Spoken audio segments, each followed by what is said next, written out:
We're based here in Los Angeles, and we practice historical European martial arts, which is often going to be an occasion at night. And today we're going to do some demonstrations for you using medieval weapons.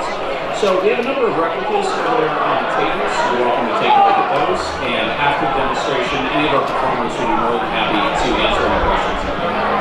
But right now, I'm going to bring out Seth Kellett and Michael McIntyre for our first demonstration.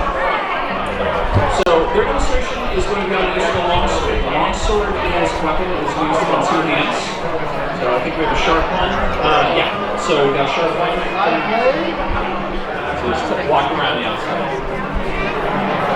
There are a number of medieval manuscripts that advise us on how to fight with a longsword, and one of the most famous is Il Fior di Battaglia, or the Flower of Battle, which is currently on display in the North Pavilion over with the other illuminated manuscripts, and I strongly encourage you to go check that out after our presentation. But for right now, Seth and Michael are going to demonstrate the use of the longsword, and I'm going to encourage you to watch how each of them is trying to use leverage to control the opponent's sword.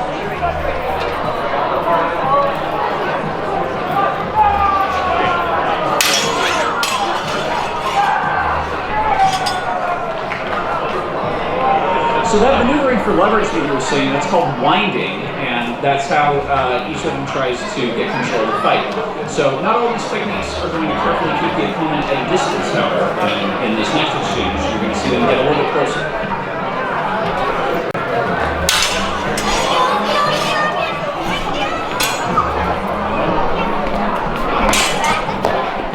So you can see Michael take control of the fight there by getting the edge of his sword directly onto Seth's wrist. And when he has that sharp edge on his skin, it makes it very difficult to push back against that. So next we're going to take a look at a technique called half swording.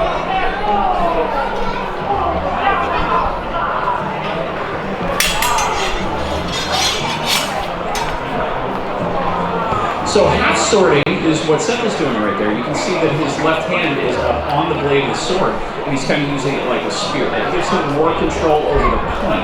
For that reason, it's often used against an opponent in armor, where you're trying to get the point of the blade into a gap between the plates here.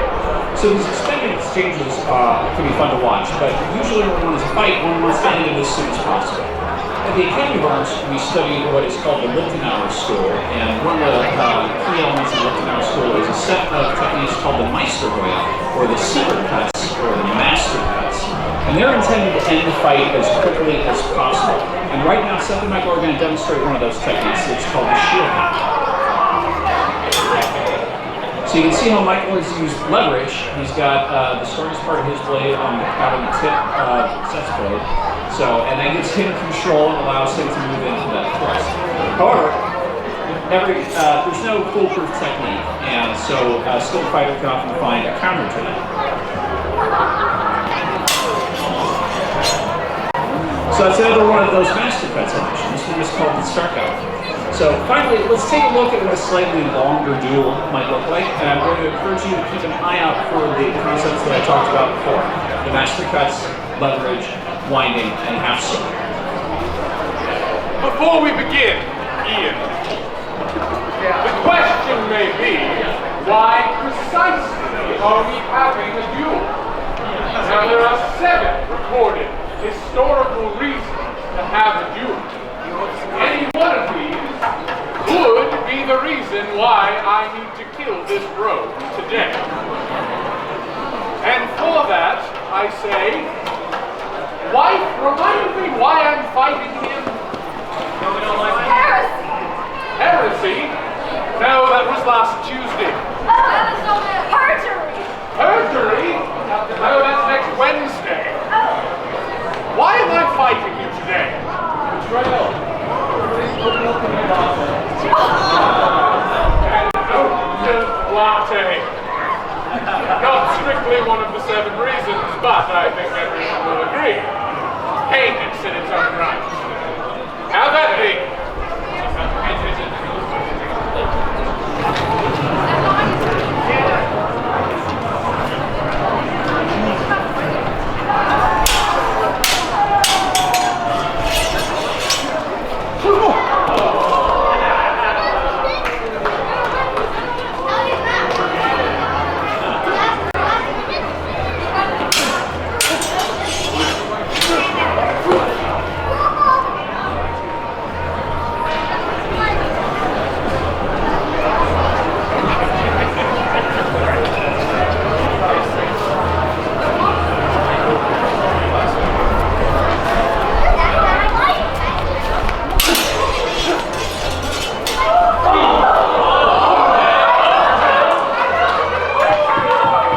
you, Seth and Michael. That was fantastic. Thank you, Seth and Michael.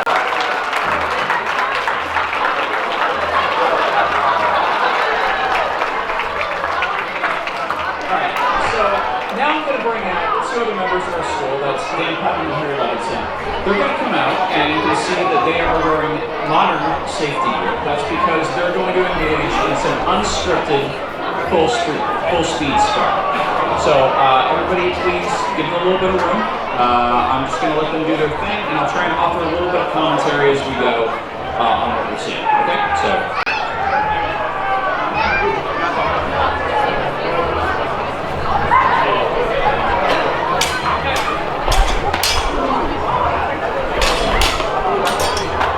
Good.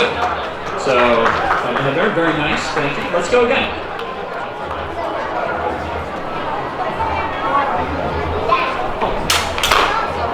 To the top of the head there. Very nice there. So if you watch carefully, you can see that winding that we were talking about earlier. Both of them are pushing for leverage and trying to control the other person's blade. Let's go again.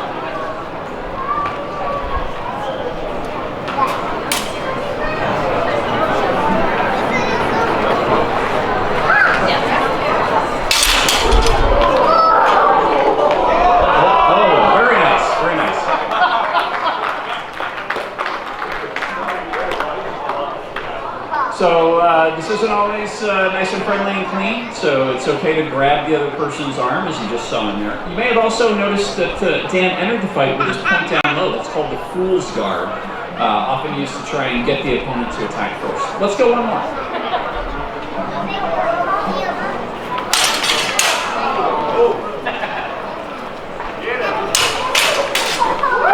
Oh, all right, very nice strike there.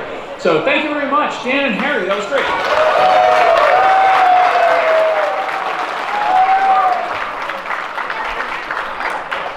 So I'm going to bring out Eric Johnson and Paul Duffy now, and we're going to take a look at a different weapon, and this one is called the Messer. Messer is a German word that means a knife. It's probably a little bit bigger than the knives. So unlike those knives, it is only going to be sharp on one edge as opposed to two. This is a weapon that is intended to be used in one hand rather than two. There's a big sharpness going around it. Another characteristic that is relatively unique to the Messer is what's called the Nagel, which is a projection sort of down the base that helps protect the hand. So we're going to treat this scenario a little bit different. We're going to imagine that maybe Eric over here has had a little too much to drink one night, started a fight at the local tavern. But Eric's father is Paul's business partner, and Paul does not want to go into work tomorrow and have to explain why he killed his partner's son. So he's going to do his best to try and end the fight while leaving Eric alive. So we're going to take a look at what that might look like. Okay. So what you can see is that Paul, once again, has used this principle of leverage to take control with his sword and set the edge directly on Eric's throat and invite him politely to reconsider the wisdom of starting a fight. Of course, that could have gone a little bit differently. Now what you can see here is that Eric has no such reservations about killing his opponent. But once again, he's used leverage to get control of his opponent's blade. So let's try this again, see if it ends a little bit differently this time. This time Paul has countered, gotten control back over the blades, and then Eric decided to wind up for a punch, but Paul saw that coming and checked the arm with his hand. Alright, so let's take a look at something else. Okay, so that time you see Eric intercept the cut, take control of Paul's arm with his hand, and then come around the other side for a cut. But that could have gone differently as well.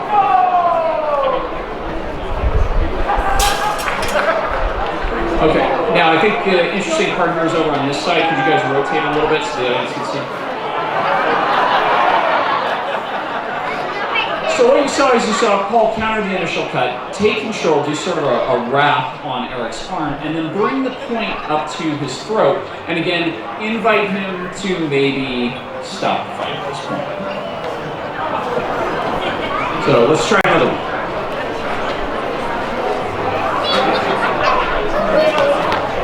Okay, so this time Paul has stepped out of the way, and we call that voiding the attack. And then he brings his messer down to strike Eric's arm, hopefully ending the fight there. But let's look at a variation. So this time, Paul takes control of the arm with his right hand, brings his messer up to the throat, and once again invites Eric to please stop fighting. So let's try one more variation. So this time, after Paul controlled the arm, he brought the pommel of his messer to Eric's head, hopefully knocking him out and ending the fight, but again, ideally not killing him. And I think we have one more variation on this theme. And now we see Paul bring his messer up to Eric's throat, and if Eric does not want to yield at that point, Paul can throw him over his head, like so. Excellent. All right, let's look at a different way that Paul could have protected himself from that initial cut. So that defense that you just saw Paul use is called a pogen. That's what he does with the hilt up and the point down. It allows the incoming attack to sort of glance off and end up bypassing and going down to the ground. And then Paul brings his sword to Eric's neck and asks once again if he will please stop fighting. So, but let's look at a different variation on that technique. Now this time we see Paul keeping more distance between himself and Eric, but still bringing the sword up to his throat to invite him again to stop. Now, if Paul was just unable to stop the fight and decided it was necessary to kill Eric to get him to stop, he might do it like this. He does the poking, he suppresses the arm, he strikes the back of the neck, and then he brings his messer up to deliver a thrust to the body with the point at the end. All right, let's see a different kind of exchange. Now this time we see Eric is the one voiding the initial attack, again stepping out of the way, and he comes across and strikes Paul's arm with a strike which is known as the vector. Now, that would hopefully end the fight, but Eric is kind of a bloodthirsty guy, so he might decide he wants to find a deadlier way to accomplish the same goal. So this time, he voids the attack, he performs the vector, and then he steps through, bringing the sword to the throat. So I think we have one more play, and I want you to keep an eye during this one on what Paul is going to do with the pommel of his messer. Do you see him control the wrist with the pommel there before stepping in with the edge? Thank you very much, guys. That was fantastic.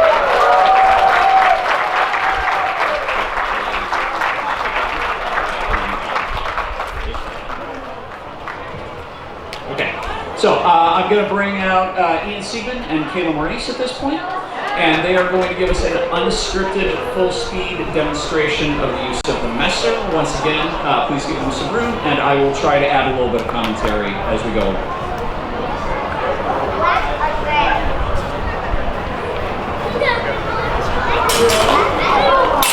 Oh, all right, excellent, very nice. So you saw him control the wrist there and then go in with the thrust. That was great. Let's go again.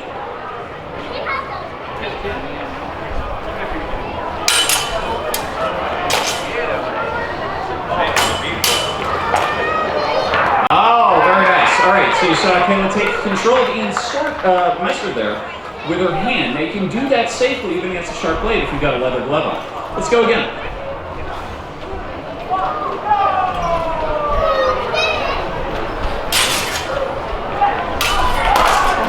Oh, that was great. So that point ended up on line, but I think Kayla returned with the edge to the throat. So that was fantastic. So again, Kayla and Ian, thank you very much.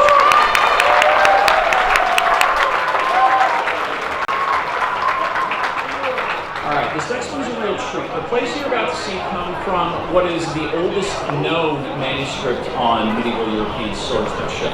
So this is a book that is believed to have been written about 1320, and it is known as the Walpurgis Theft Book. And in that book we see a priest, portrayed today by Paul Verlaine. And the priest is fencing with a woman whose name we're told is Walpurgis in the manuscript. So, and Walpurgis is played by Vanya Jekic. And they're both going to be fencing with sword and buckler. This is what's called an arming sword, and we have a sharp one coming around.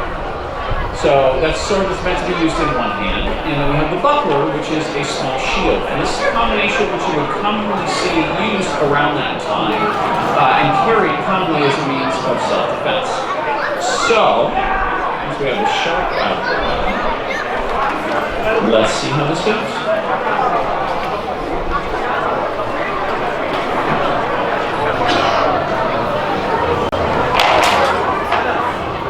Not a good day for the priest. So we see Walpurgis here taking control of both of the priest's weapons, the sword and the buckler. That's right, the buckler is a weapon. So, and then coming across on top with her sword to the priest's head. But now that the priest knows what's coming, maybe he can handle it differently this time.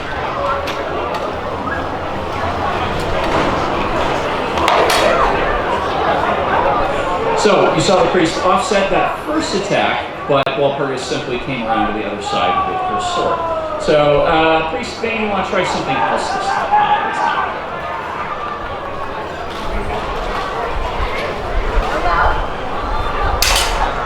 As I said, the buckler is a weapon. So, and it can be used to punch, as here. So that punch might not end the fight, but would definitely break the nose, maybe some teeth, and make the priest think twice about getting into this fight in the first place. Alright, so maybe our priest has a counter for that move.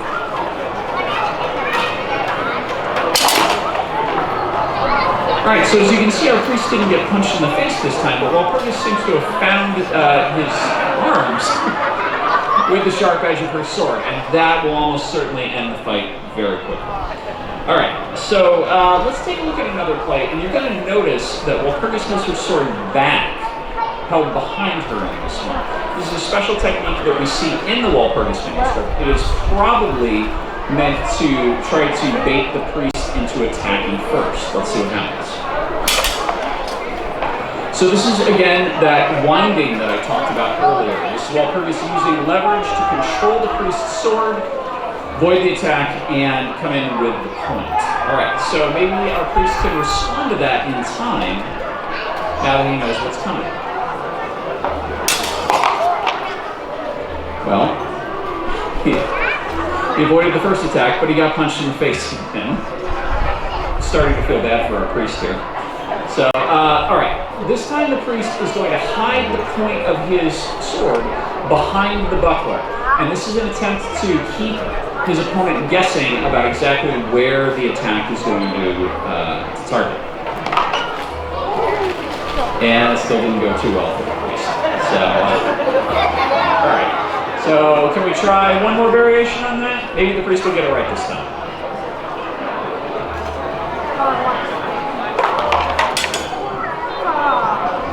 Alright, well, it was a good try. Thank you very much. Paul Verlaine and Vanya Jekic is our first.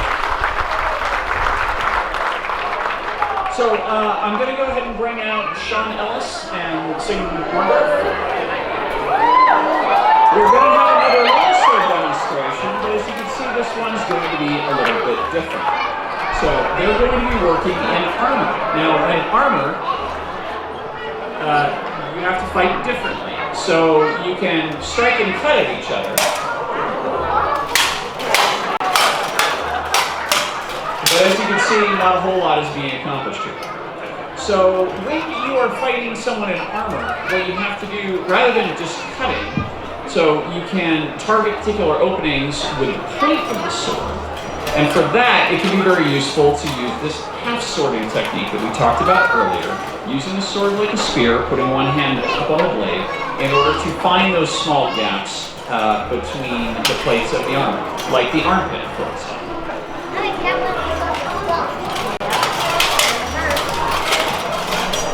You can also use a sword like a hammer and strike with the heavy hilt, but that's kind of dangerous, so let's not do that. So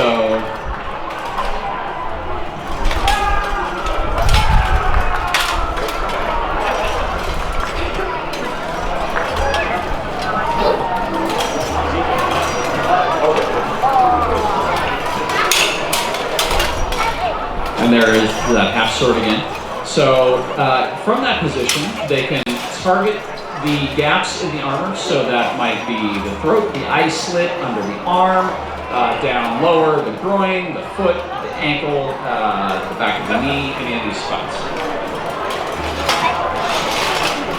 Pushing and wrestling can also come into play here. So you can see that Sigmund there turned Sean, exposing his unarmored back so that he could strike at that.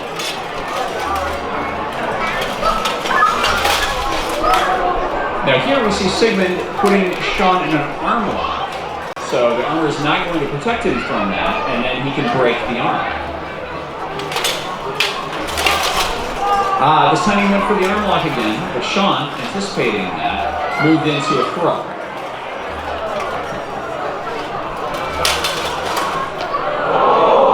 And if the armor is too much in the way, you can just move it out again.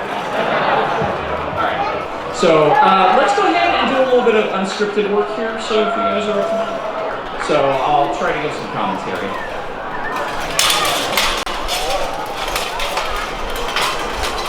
Okay, again, using that half sword grip and going to the armpit.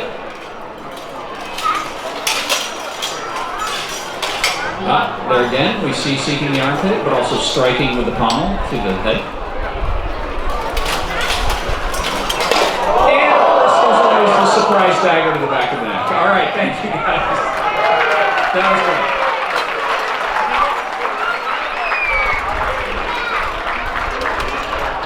All right, so I'm going to bring out Kayla Maurice again and Swami Samsung, and they're going to do some more unscripted longsword sparring. So again, give them some room. They are going to be going full speed in a competitive fashion, and I'll try to offer a little commentary as they go.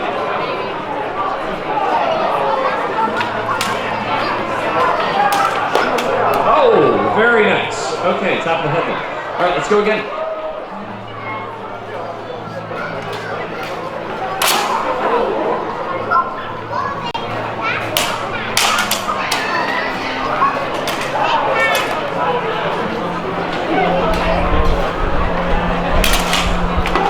Oh, excellent. Oh, looks like they both. All right, let's go again.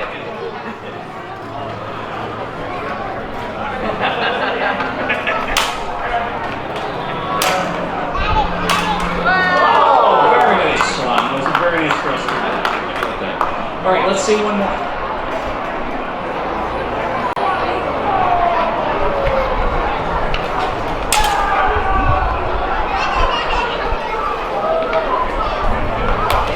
Oh, to the throat. That was wonderful. All right, thank you very much.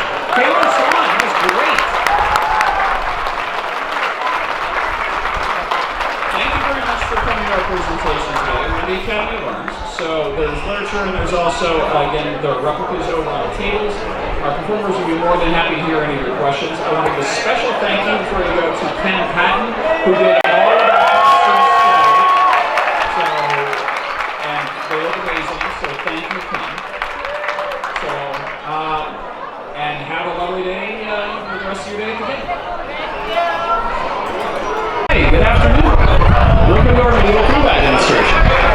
So we are from the Academy of Arms. We're located here in Los Angeles, and we study what's called historical European martial arts, which is usually abbreviated HEMA or something called HEMA. And today we're going to do some demonstrations of how we use some medieval weapons. So we're going to start with a demonstration of the use of a medieval longsword. So I'm going to bring out Seth Keller and Mike McIntyre.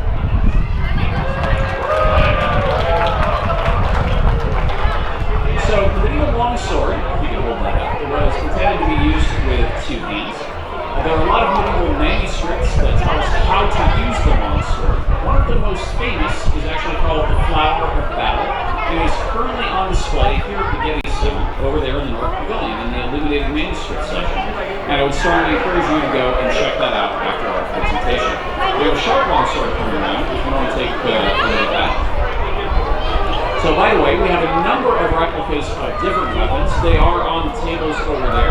Again, I would encourage you to take a look at those. And we have other members of our club who would be more than happy to take your questions after the presentation. But right now, Seth and Michael are going to take a look, and I'm going to encourage you to watch carefully to see how each of them is trying to use leverage to control their opponent's sword.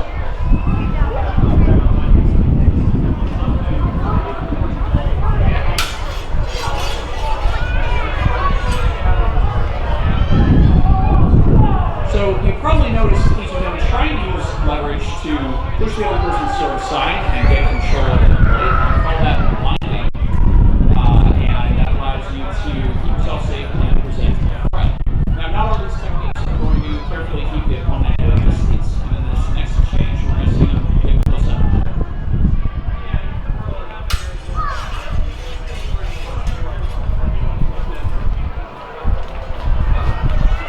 So here you saw Michael take control of the fight by getting the edge of his sword directly on Seth's wrist. So with that sharp edge against the skin, you can't really push back effectively against that. Next, we're going to take a look at a technique which is called half swording.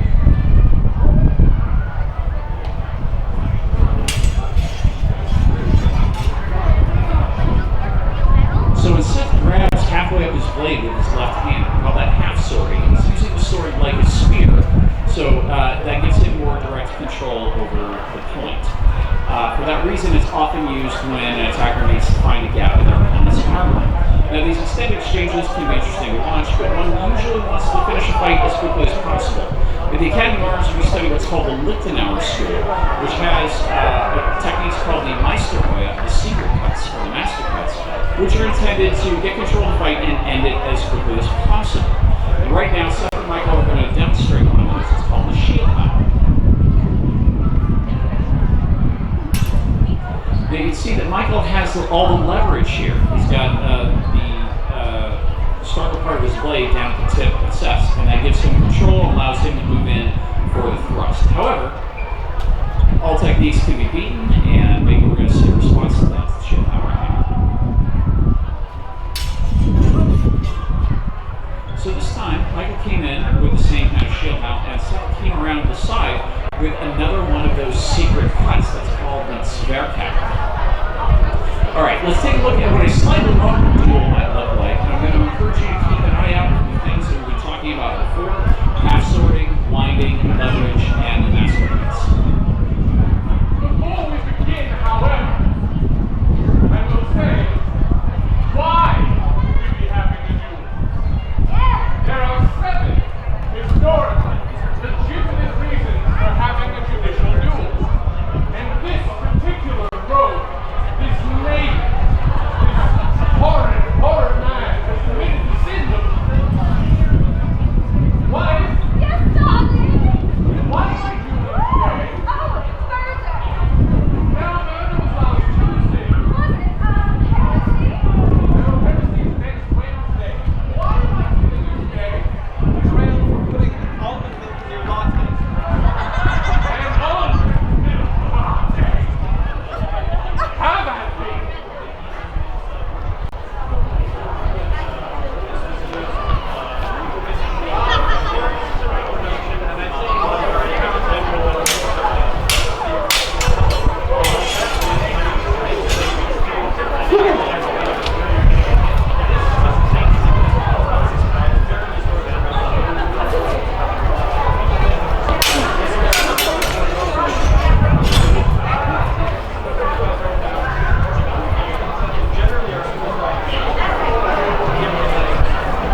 do a demonstration. This one is going to be unscripted, so they're going to be going at full speed. That's why they're wearing the brightly colored safety equipment. So please stand back and give them some room, and I'll try to offer a little bit of commentary as we go along.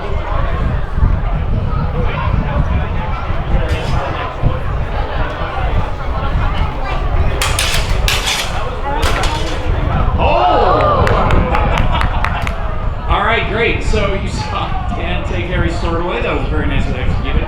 You may have also seen Dan enter the fight at the beginning in what is called Alver. That's known as the Fool's Guard.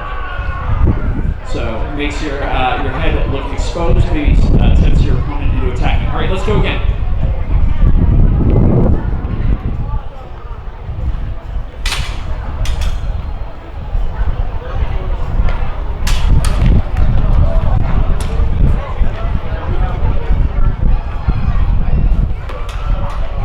Okay, great. Nice touch there on the shoulder. Right now, you may have seen Dan go to half sword there, so just like we saw in the earlier demonstration. Let's go again.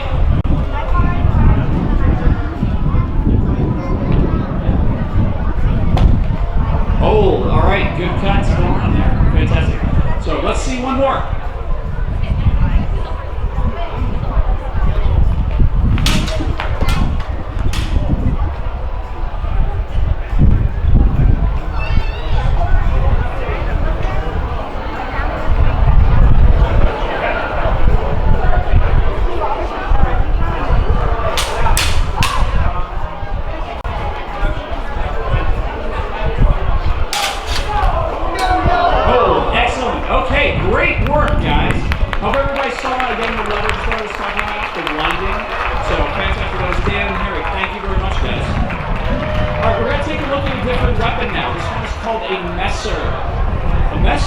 That's the German word. It just means knife. These are probably a little bit bigger than the knives you have at home in the kitchen.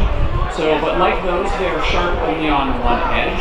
They're used in one hand, unlike the two-handed longsword we saw earlier. And another distinguishing feature of the Messer, we have a big sharp one coming right here. Another distinguishing feature of the Messer is there's a little prong that kind of sticks out for hand protection that is called the nozzle. That's sort of unique to this particular type of weapon. So, we have Paul Duffy and Eric Johnson who are going to help us with this demonstration today, and we're going to treat this one a little bit differently. We're going to imagine that maybe Eric has started this fight after, let's say, having a little too much to drink, having one evening. But Eric's father is Paul's business partner, and Paul does not like the idea of having to go in tomorrow and explain to his business partner why he killed his son. So, what we're going to see is Paul trying to find techniques that are going to end this fight without killing Eric. Let's see how that goes. Okay, so here we see Paul taking control of Eric's sword again, using that principle of leverage, and setting the edge of his blade against Eric's throat, giving him an opportunity to yield. So, of course, that could turn out a little bit different. So this time, Eric used his leverage more effectively. He was able to end that with a thrust to Paul's chest. Let's see if Paul can do something about that. Now Paul retakes control with his sword, and you see Eric winding up for a punch, but Paul anticipates that, catches that, checks his upper arm, and prevents that punch from landing. Alright, let's take a look at something else. Okay, you see Eric taking control of the vine and then grabbing Paul's hand to control it, coming around the other side to strike Paul's head. So let's see another take on that.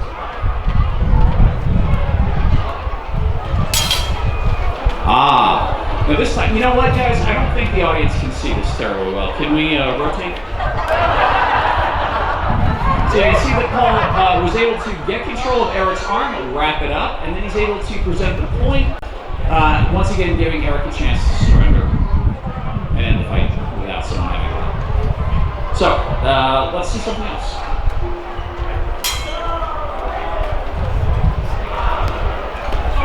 Now Paul has stepped out of the way of the incoming attack. We call that voiding, and then he's brought his sword down onto Eric's arm, hopefully ending the fight there. So that's not the only way he could do that. So this time, once again, he avoided the attack, but then he comes in, controls Eric's arm with his right hand, and brings his messer to Eric's throat, once again giving Eric a chance to stand down. So let's look at a variation on that. So this time, Paul once again controls the arm, but then he comes in, uses the pommel of his messer to strike Eric in the head, hopefully ending the fight that way. So let's see one more variation on this thing.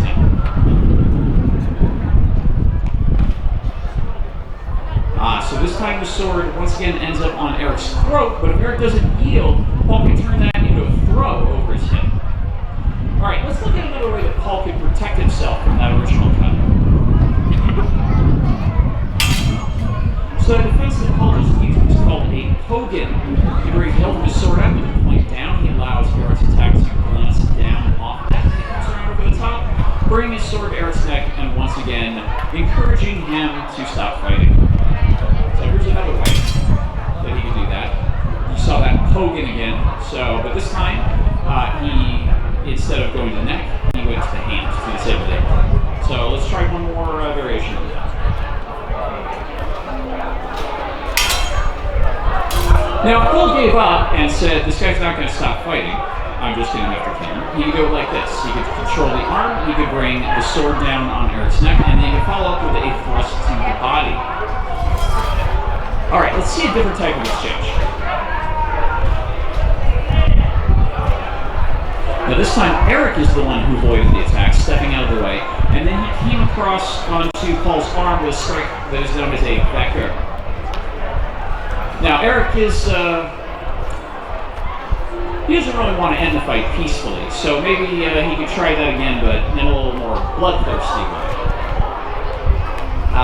Now we see the Becker again, but this time it's followed up by the cut to the throat. Alright, so I think we have one more play to see. I'm going to encourage you to watch what Paul is going to do with the pommel of this sword.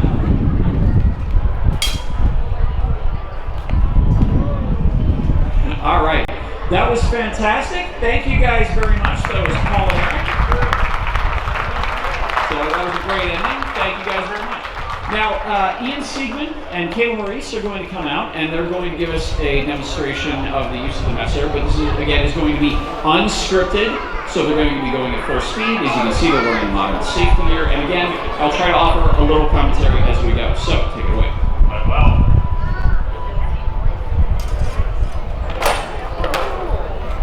Good. Okay, so we saw that ending with a thrust to the throat. Excellent. All right, let's go again.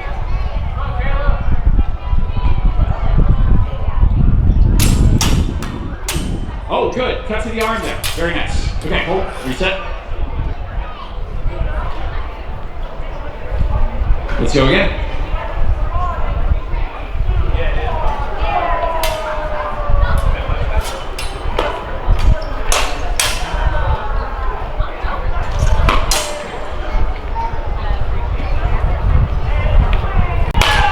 Hold. Okay, straight to the hand. Very clean. Thank you very much, Ian and Kayla. That was great. Okay, we have a real treat coming up next. So the plays you're about to see come from the oldest known manuscript on medieval European swordsmanship. That manuscript is it's called the Walpurgis Factory. It's believed to have been written around 1320, and in it we see a priest who today will be played by Paul Barrelet. And the priest is fighting with a woman whose name is Walpurgis, and Walpurgis today will be played by Vanya Jekic. Alright, they're both going to be fencing with sword and buckler. It's an arming sword, it's used in one hand, and the buckler is the little shield there. This is a combination that was commonly carried for self-defense in that era, and we have a sharp arming sword coming around here.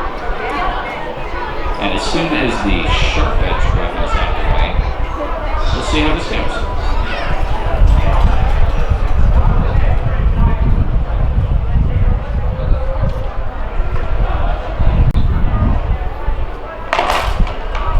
Okay, not a good day for our priest.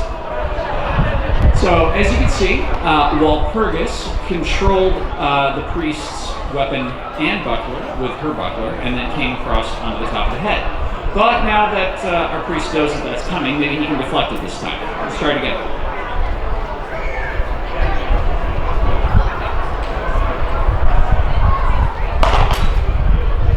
Well, he did deflect it this time, but it turned out that Walpurgis was ready for that and simply came around to the other side. That was very nice. All right, Paul, our priest, why don't you try something else?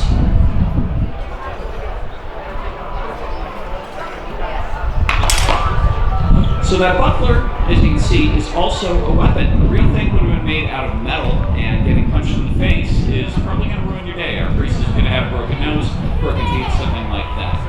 All right, so maybe our good priest has a counter for that buckler punch there.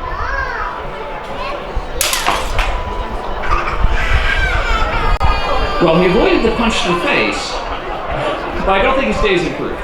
So as you can see, Walpurgis was able to bring the sword over the top of his arms and slice them from above. Alright, so let's take a look at something else. Now in this play, you're going to notice that Walpurgis is starting with her sword back rather than forward. This is a special guard that we see in the Walpurgis manuscript. It is probably an attempt to provoke the priest into attacking first. And Walpurgis is able to use that concept of winding again, that use of leverage, in order to get control of that bind and put the point of her sword directly in the priest's throat. All right, well, but maybe our priest can respond in time if we run that again.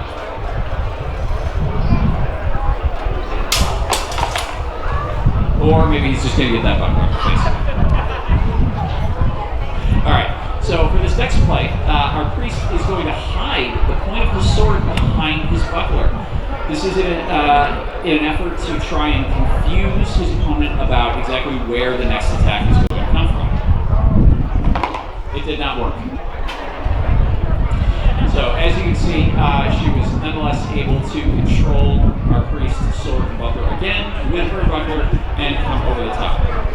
So, all right. Priest, would you like to try that one more time?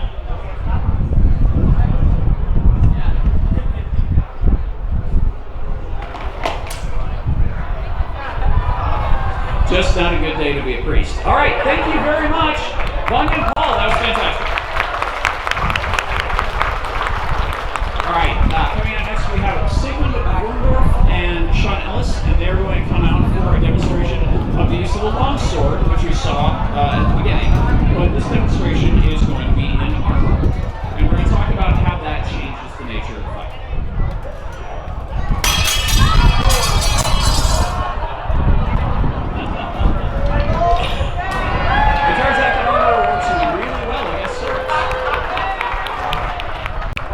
Do we by any chance have a replacement for that? Okay, alright, there we go. Alright, so, fencing while you're in armor can be an awful lot like fencing without armor, but the armor does tend to change the nature of the fight in that cuts don't tend to work terribly well. So, they can do this all day. Maybe we'll... So, because cutting doesn't work so well, thrusts become more important. So, the combatants in armor could also just choose to take their sword and flip it around and swing it like a hammer. But that is dangerous, so let's not do that right now. So, let's see some plays with the longsword in armor. They may fight with a standard grip, or they also might switch to that half-sword grip that we saw before that I mentioned, in order to try to find the gaps in their opponent's armor. So, when they're attacking in this position, so what they're trying to do is they're trying to find the gaps in their opponent's armor. That might be under the armpit, that might be the eye slit, it might be the throat, it could be the knee or the groin, anywhere that the armor does not protect. Now, because they're wearing armor, they may need to get creative. So here, what you saw was Sigmund turn Sean around so that he could stab to the unprotected back, which is not covered by it.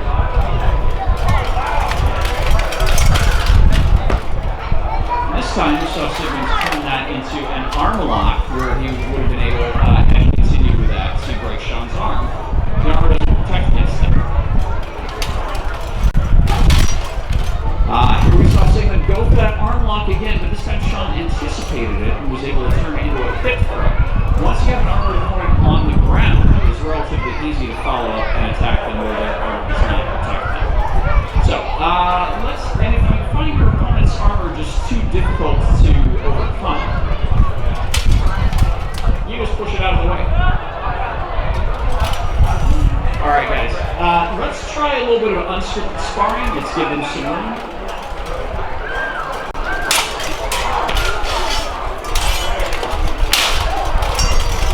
You can see again that switching that half sword grip was very effective there. Let's go again. You can see Sean's sword ended up in Sigma's armpit.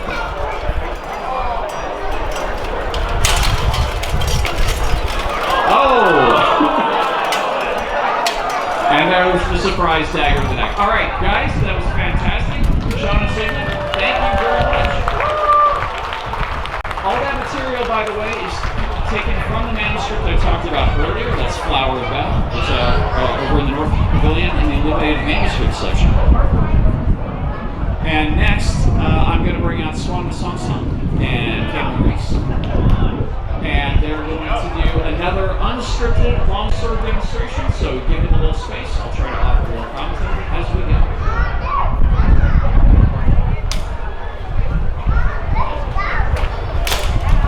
Oh, very nice. So, thrust in the face there. That was fantastic. All right, let's go again. Oh, cut to the hand. Okay, excellent. Let's go again.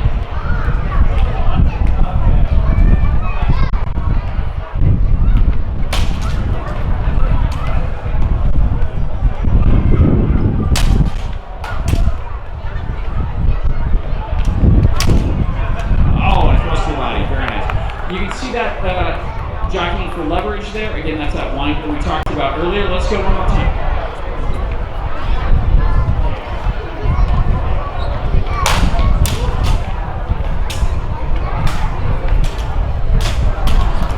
Oh, very good. Okay. You saw Kayla, by the way, open with the snare cow that we saw back at the beginning of the presentation, one of the master cuts, and then end with a cut to the arm. So that was great. Thank you very much, Swan and Kayla. That was fantastic.